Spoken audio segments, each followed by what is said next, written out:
Ертеде бір шал мен кемпір тату-тәтті өмір сүріпті.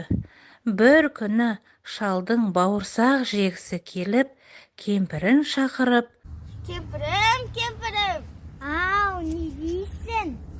Бауырсақ пісіріп берші. Үйде ұн жоқ қой.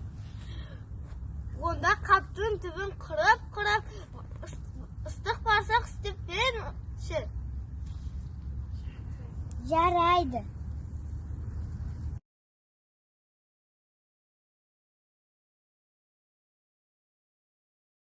Шал, мен ыстық бауырсақ пісірдім.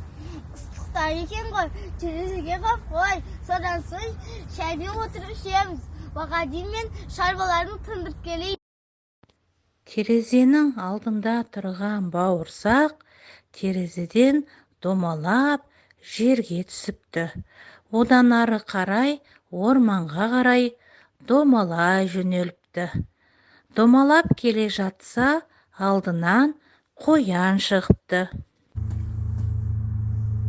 Ой, бауырсақ, сенің есің бе? Мен сені жеймін. Мен апамнан қаштым, сенен де қашып кетем. Қояннан құтылған бауырсақ ары қарай домалап келе жатса, алдынан аю шығыпты. Бауырсақ сен бе? Мен сені жеймін. Мен апамнан қаштым, мен қояннан қаштым. Енді сенен де қашып кетем, аю. Аюдан құтылып, домалап келе жатқан бауырсақтың алдынан қу түлкі шығыпты. Не деген дәмді бауырсақ. Керемет екен.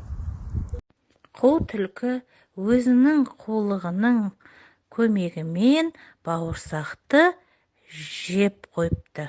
Ертегіде шал мен кемпірдің тату өмір сүргені жайлы және де нанның адам өмірі үшін маңызы бар екендігі айтылады.